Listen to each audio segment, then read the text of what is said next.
मेरी तालीम MSc mathematics है और बीएससी डबल मैथ फिज़िक्स है।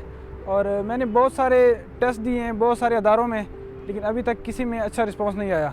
और अभी मैं यहाँ पे ये जो इंस्टीट्यूट ऑफ यूरोलॉजी है इसमें एक स्वीपर के तौर पे काम करता हूँ।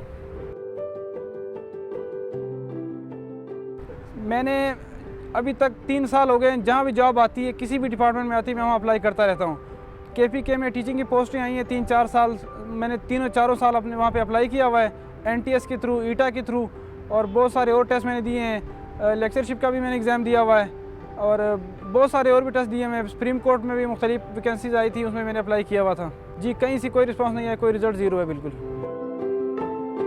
मेरे मैट्रिक में भी 850 मार्क्स हैं मेरे। फिर मैंने एफएससी प्री इंजीनियरिंग की है, फिर बीएससी डबल मैथ फिज़िक्स किया है और एमएससी मैथ किया है पंजाब यूनिवर्सिटी अहमदाबाद कैंपस से।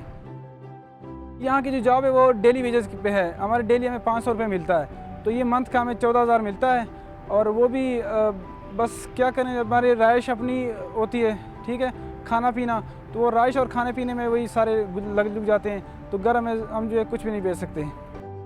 मैं सबसे पहले प्राइम मिनिस्टर इमरान खान साहब से अपील करता हूँ कि वो जो मैंने स्ट्रगल की है, मैंने मेहनत की है, मुझे कोई ना कोई इसका रिवार्ड दिया जाए, क्योंकि मेरा मास्टर मैथमेटिक्स के अंदर है और फिज़िक्स में भी मैंने किया हुआ है। तो मेरे तो एक्सपीरियंस भी थोड़ा बहुत है कि एकेडमी को ट्यूशन वगैरह पढ़ाता रहा हूँ, तो टीचिंग मेरी वैसे फेवरेट है। बाकी जहाँ भी कोई अच्छी जॉब मिलती है तो वहाँ मैं एग्री करता हूँ। मेरी ये ख्वाहिश है कि मैं एमफिल करूँ, तो उसके लिए मुझे बिल्कुल मैं जकड़ा हुआ हूँ परेशानियों में, मुझे मौका नहीं मिल रहा।